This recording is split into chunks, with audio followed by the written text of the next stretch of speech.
Welcome to Engineering Innovations, the official podcast of Purdue University's Elmore Family School of Electrical Computer Engineering.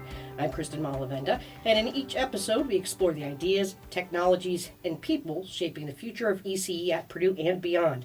Today we're doing a little different, though. We're bringing you a State of the School episode, and I'm joined by Dr. Milind Kulkarni. He's the Michael and Catherine Burke Head and also a professor of Purdue ECE.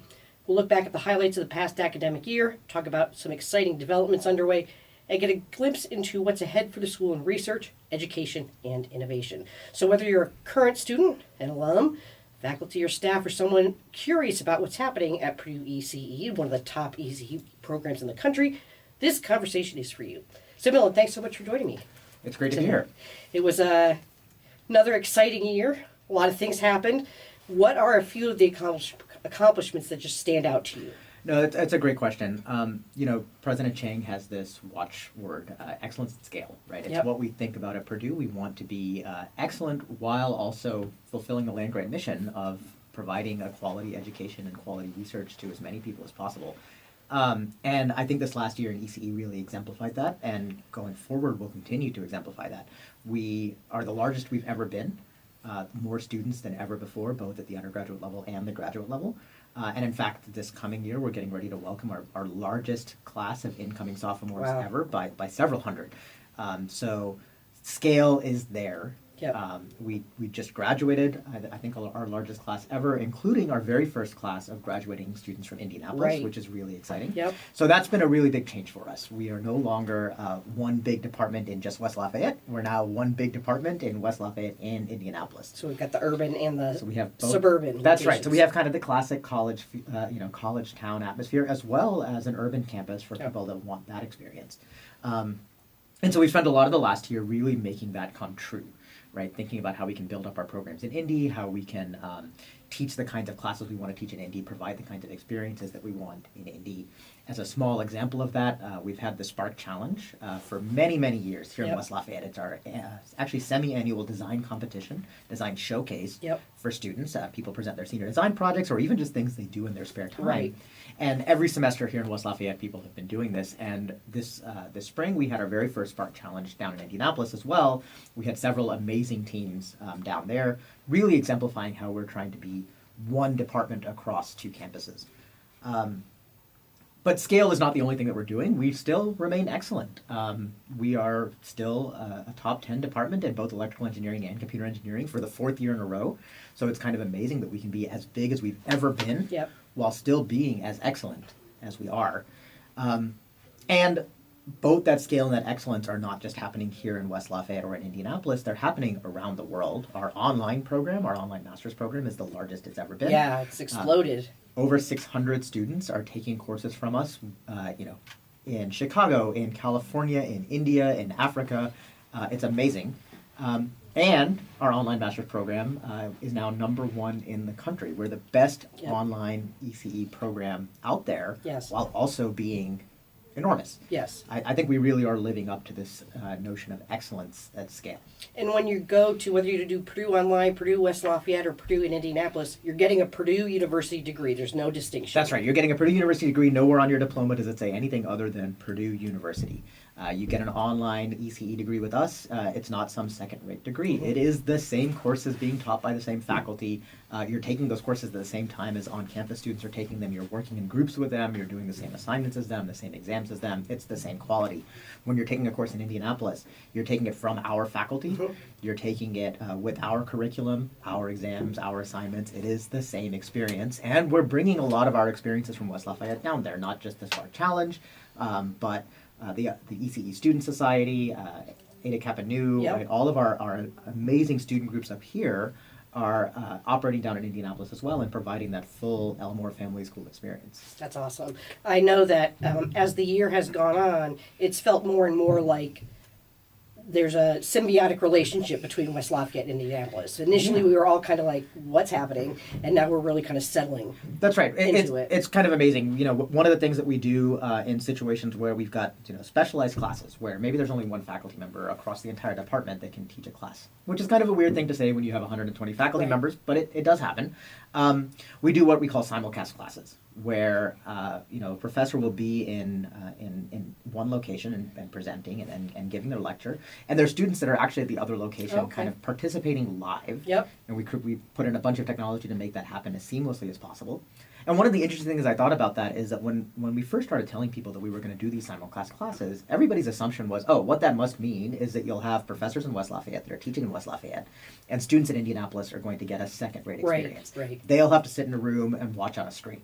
But in reality, when we do our simulcast classes, we actually go in both directions. Okay. We have West Lafayette faculty members actually in Indianapolis, and the live class is happening in Indianapolis, and the students in West Lafayette are getting the simulcast version, because we really do view these as two locations for one department. Right. It's not two separate campuses. And so we keep talking about how our student population keeps growing, but also our faculty population keeps growing. Talk about the new faculty we've hired and are continuing to hire. Yeah, so this is an incredibly exciting time to be in ECE. There's so many advances coming that I'm sure we'll talk about throughout this podcast in semiconductors and computing and quantum that are really research areas that ECE is at the forefront of. And as a reflection of that, we've been able to hire aggressively over the last 5 or 6 years, but certainly last year and this year. And I'm really excited about a lot of the new blood that we've brought in as part of that hiring. Last year, we were able to hire 2 different people that work in quantum technology, quantum networking.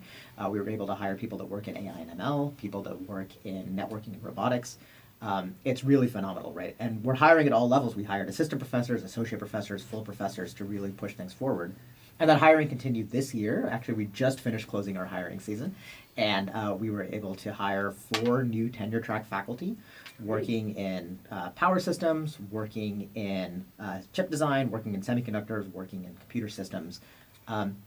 And I think we're really kind of flooding the zone, if you will, across all of the different areas of emphasis that Purdue has under that Purdue Computes banner, right? Purdue says we want to be excellent in computing, in artificial intelligence, in semiconductors, in quantum, and ECE is really driving that forward with these recent hires that we've had. Absolutely.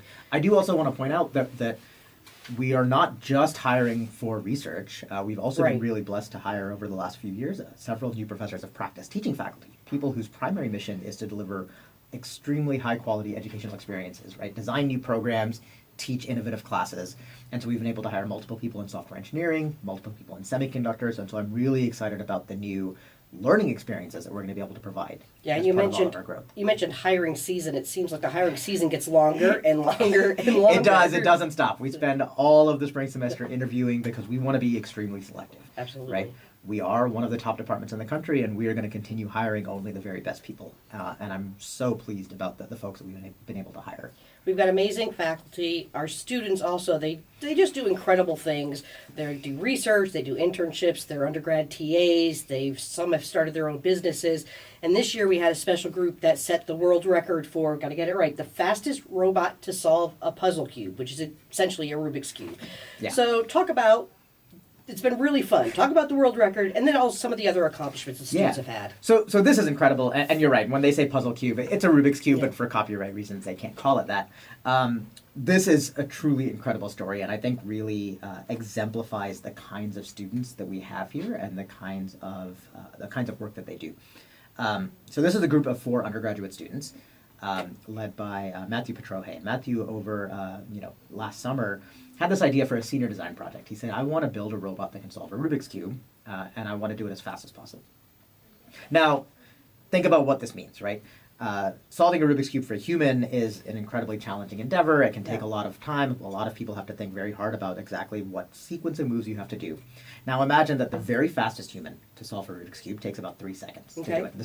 That's amazing. That alone is incredible. A team of engineers at Mitsubishi Electric, right? Giant multinational Japanese corporation, an entire team of engineers got together and decided, okay, let's solve this using robots instead. So instead of a human hand turning all of the faces, you get 6 robotic arms that each grip a face and solve the cube.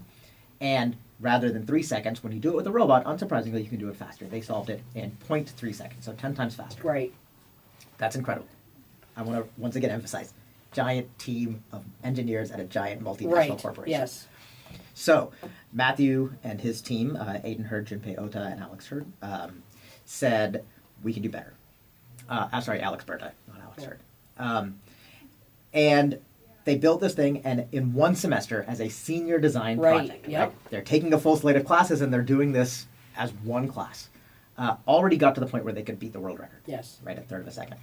And they said, you know what, actually, I think we can do better.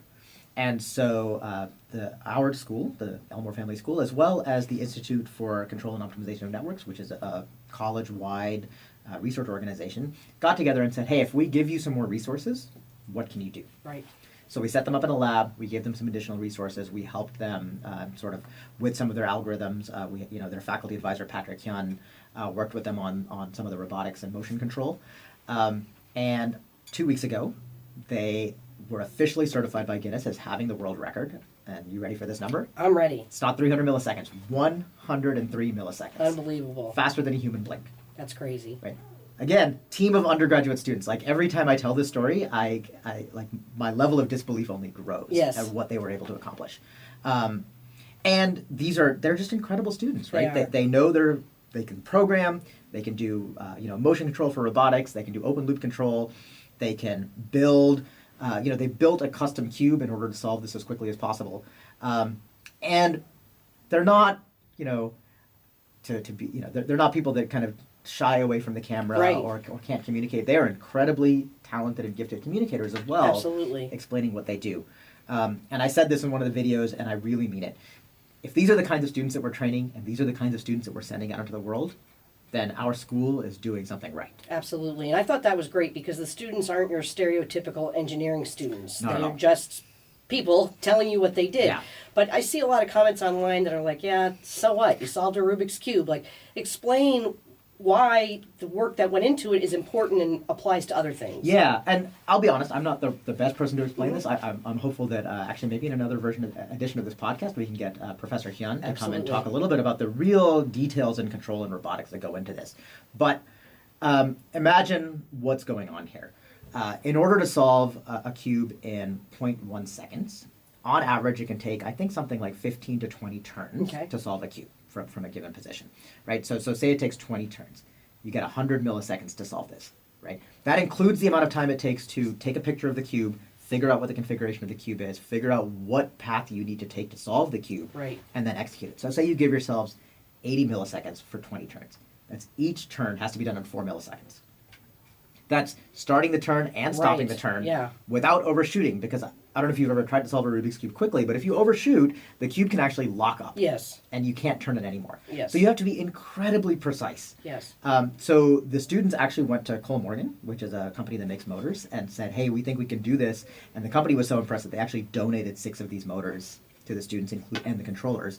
And the students have to go in and do extremely precise open loop control to start the moves at the right time, accelerate as quickly as possible, decelerate at the right time as quickly as possible, and then start the next turn.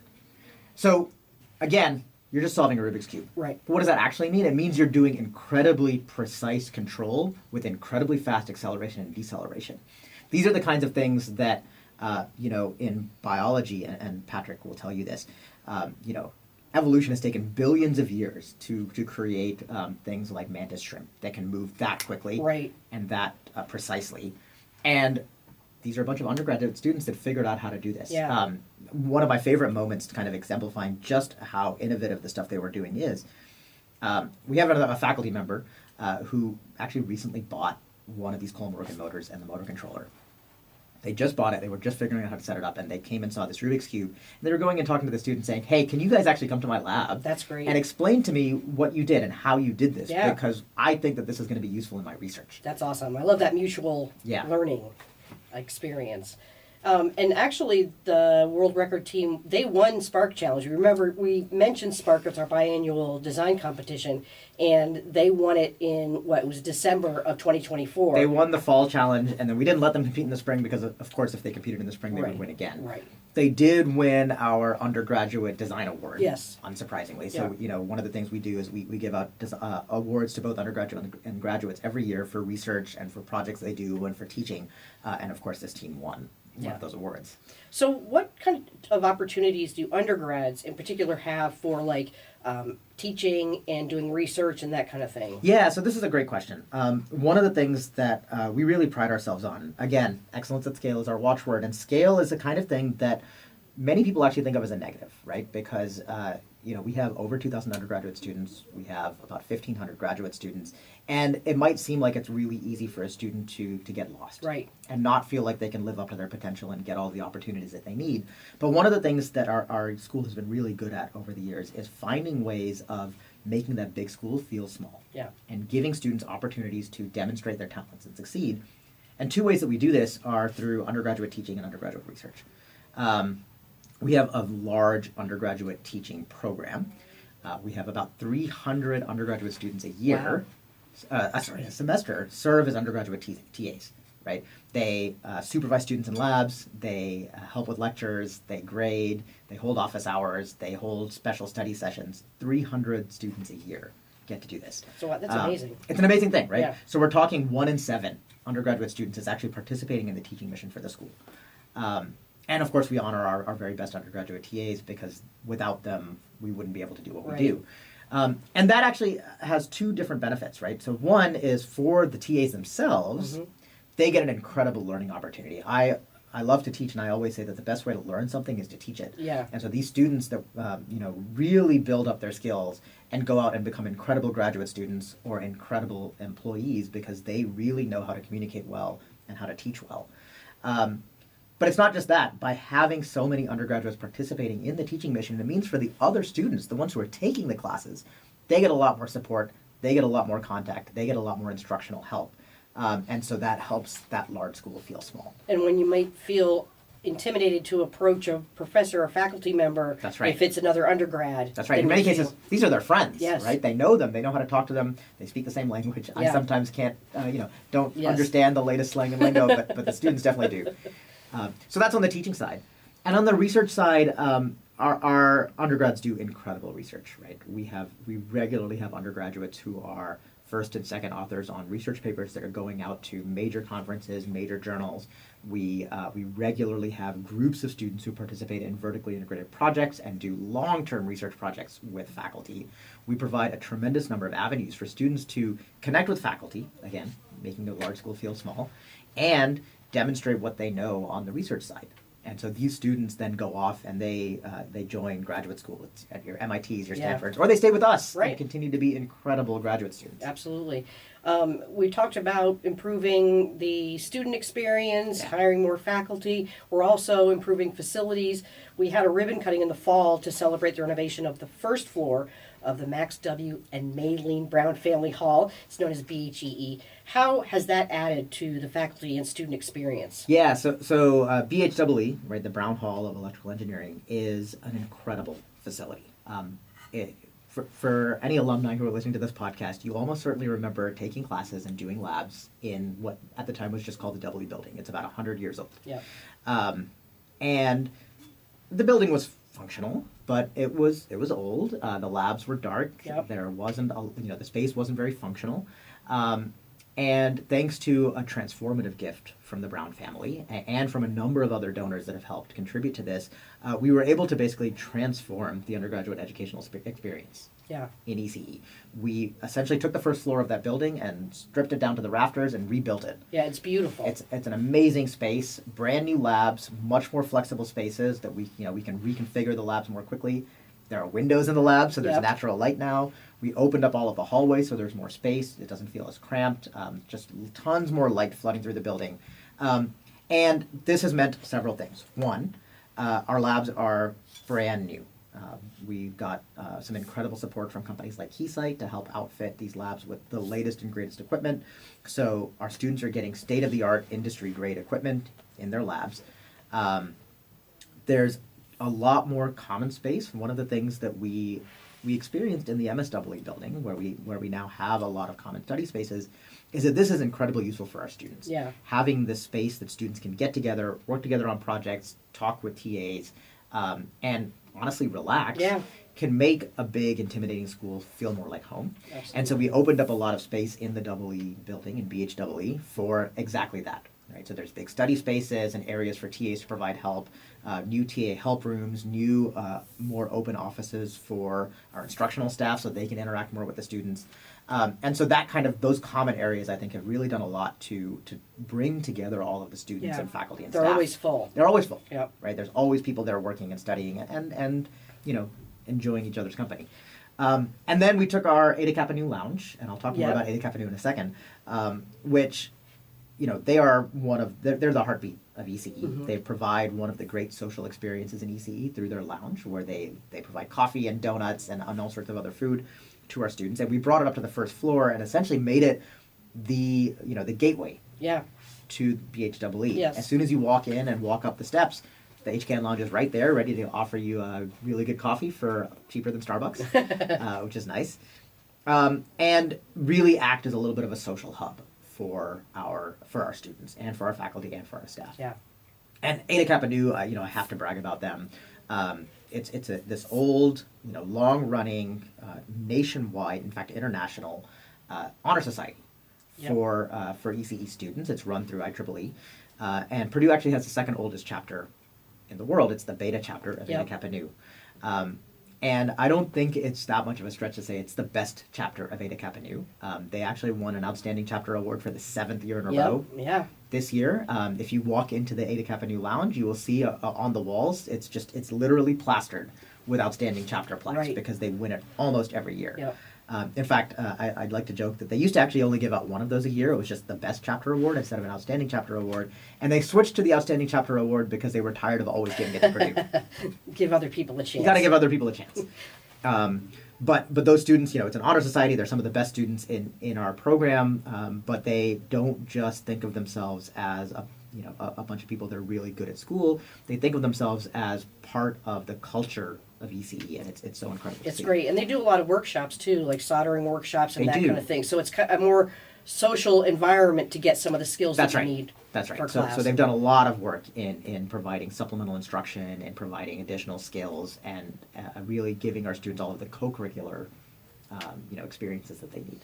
I would encourage anybody, any alumni listening and watching, that when you come back to campus, maybe for homecoming, to check out BHEE, because you used to walk in and it felt kind of like a time warp. And now it just feels very modern and bright and open. It's kind of a place that you'd be excited to learn in. So it's really great. We mentioned the Purdue Computes initiative earlier. So that's reshaping how we approach computing research and education. And ECE is right at the forefront of that. Tell me our role and what we're doing. So, the university has several pillars that they think of as kind of their primary areas of investment and growth over the next several years. And on the research front, they really have one, and they call it Purdue Computes. There's also One Health, which looks at healthcare initiatives, but Purdue Computes has been their long-running research initiative. And within Purdue Computes, they think of 4 different areas of research. They think of computing research writ large. They think of physical AI, so AI as it touches the real world and as it interacts with the real world. They think of quantum, and they think of semiconductors, right? And if you look at those 4 things and you think about what electrical and computer engineers do, you realize that you can't do any of those things. You can't really advance the research agenda of the university if ECE is not leading the charge. Correct. And we've done this in a number of different ways. We've done this through faculty hiring, and I mentioned a bunch of faculty hiring that we've done, but something I do want to point out is that the faculty that we hire and the faculty that are here, we are hiring the best of the best. One of our recent hires in the quantum area to support that quantum pillar is Joseph Lukens. Mm-hmm. He's actually a Purdue PhD and went off and did amazing things, and we were able to bring him back. And literally 2 weeks after he started at Purdue, he won the Presidential Early Career Award for scientists and engineers. This is the highest award that the country gives out to early career engineers. So I think we timed this one right. We brought him back to Purdue right before he won that award because he is blazing a trail and setting standards for how quantum networking should be done. We think about some of the junior faculty that we've hired in recent years in the computing area. Folks like Arvind Machari, who works in computer security research, or Joe Macon, who does computational neuroscience, or Junjae Chin, who thinks about optimization of networks for electric vehicles. Yep. And they won career awards in this last year, right? So the NSF Early Career Award, which is, again, the highest award the NSF gives to junior faculty members. And these are people that are really supporting the computing pillar of Purdue Computes. When we think about AI and ML, one of the areas that we're really pushing forward in is chip design. Yes. For AIs, right? How do you build accelerators? How do you build chips that are energy efficient and can drive the next set of AI technologies? And one of the people leading the charge in this is Anand Raghunathan. He's the co-director of the Institute for Chips and AI, a new research institute that ECE launched just last year, last fall.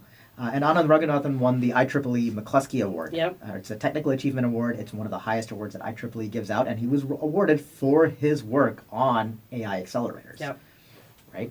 And then in semiconductors, when we think about what our opportunities are in the semiconductor space, Mark Lundstrom, who is our chief semiconductor officer and happens to be an ECE professor, was elevated to the Academy of, the AAAS, and there's actually two AAAS, and I always forget which one it is. He was elevated to the American Academy of Arts and Sciences. Yes.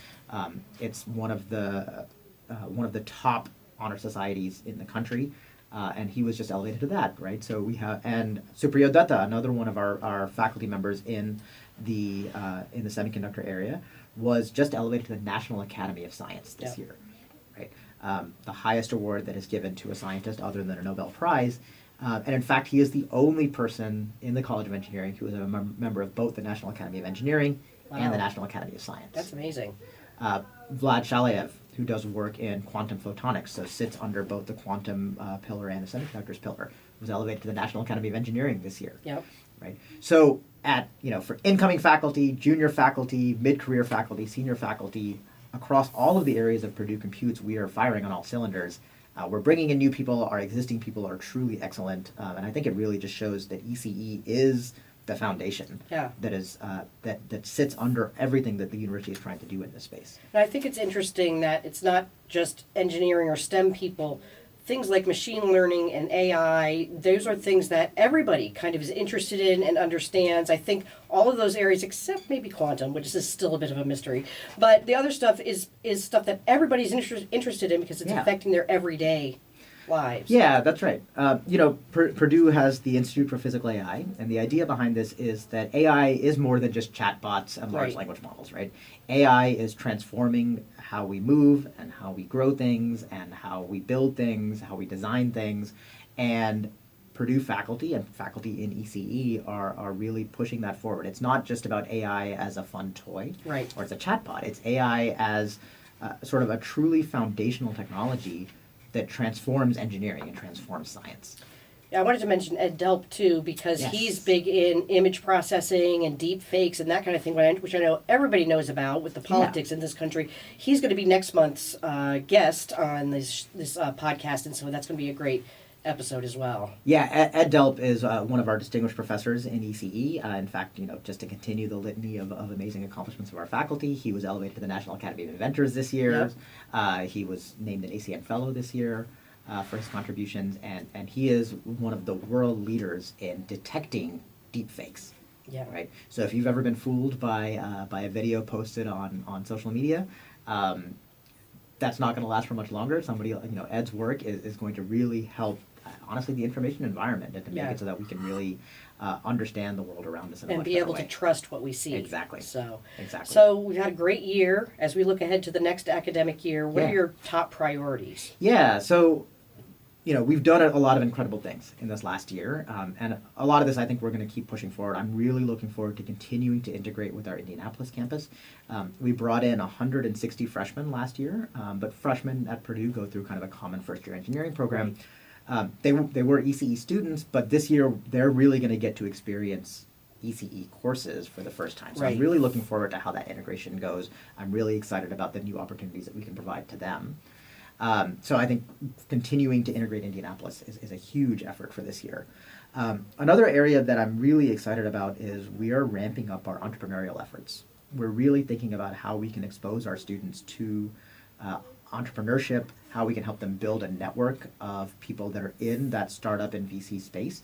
And so we are going to be launching a course this coming fall, targeted primarily at undergraduate students, but other students will be, graduate students will also be welcome, where we'll bring in external speakers and people from our network, right? Purdue alums, Purdue ECE alums that have gone on to do incredible things in the startup world. These are founders and angel investors and venture capitalists and early stage startup employees that are going to come back and share their wisdom with our students about what it takes to succeed in that world. Yeah. And our students are going to get an opportunity to really learn what it takes to build that entrepreneurial mindset. So I'm really excited about this. There's going to be a lot of opportunity both for sort of focused classes and focused seminars where students can plug into that network, but also seminars of broader interest where basically anybody in the university and honestly anybody on campus can come and hear what it means to take a risk. Yeah. And how to avoid being afraid of failure. These are things that you really need in order to have that entrepreneurial mindset. And so I'm really looking forward to building that next generation of ECE entrepreneurs starting in this coming year. Of course, I think there's going to be lots and lots of new research opportunities coming, continued investment in semiconductors and quantum. Purdue was announced as the lead workforce partner in the new Digital Twins Initiative. Yep. And a lot of Purdue ECE faculty are helping lead that. Purdue landed a very large DoD project on developing new AI chips, and I'm really looking forward to how that evolves and how that continues to grow. We're continuing to build industry partnerships and thinking about how we can grow our collaborations with key industry partners, folks like TSMC or Synopsys or AMD or Amazon. And I'm really looking forward to how that's going to evolve. And then on the student side, I think there's just going to be a lot of new opportunities for our undergraduate students as we continue to think about how we can invest in student groups and how we can create more spaces and more opportunities for them to showcase their excellence. I'm always excited about the next edition of the Spark Challenge, and Yes, we'll see if absolutely. we'll see if we find another record breaker this year. That would be great. Every year. Let's just do it every year. That's right, exactly. So I know that being the head of this huge school, you've got so many things to think about, and maybe it's taken you away from the classroom more than you wish, but what keeps you inspired to keep doing this really hard work? Yeah, well, so it does take me away from the classroom more than I wish, but actually I got a chance to teach this last semester. I taught advanced C programming, so a nice sophomore level course. Yep. And that, I think, reminded me why the work that we do is so important. Getting a chance to connect with the students and work with the students, that's what inspires me. When I go out and talk about what makes Purdue ECE a special place, it really is the students, right? Yeah. I don't think there's any other place where you have this many students who are this excellent. And I am continuously surprised by what they're able to do. I'm continuously awed by the challenges that they set for themselves and then achieve. And I am always, always inspired to be better and to make this department a better place so that we can serve them and so that we can take their ideas and their skills and their talents and send it out to the world. Whether that's as an engineer at a Caterpillar or a Boeing, whether that's as a founder of an innovative startup, or whether that's as a researcher who is going to go and push the frontiers forward in quantum, in semiconductors, in AI and ML, in computing. Our students are why we do what we do. Yeah. And they blow me away. And I mean, if you're considering coming to Purdue ECE, it really is a department that really cares about and invests in students. And that's the case for grad students pretty much everywhere, but it's not always the case for undergrad students. And it's such a big school, but Purdue ECE really does want to invest and give as many opportunities as possible to the undergrad population. Yeah, as absolutely. Well. So thanks so much for joining me today for the State of the School edition of Engineering Innovations. This is going to be an annual thing, so I guess we'll see you next year. I'm looking forward to it. I think we'll have a lot of other great stories to tell and a lot of great new accomplishments to celebrate. That's great. So if you enjoyed this episode, be sure to follow us or subscribe to Engineering Innovations wherever you get your podcasts. And if you're part of the Purdue ECE community or thinking about joining it, you can stay connected with us on social media. We are on all the socials and at ece.purdue.edu. So those links will all be in the show notes, so you don't have to remember them or rewind and write it down. So thanks so much for listening. We'll see you next month with another new episode of Engineering Innovations.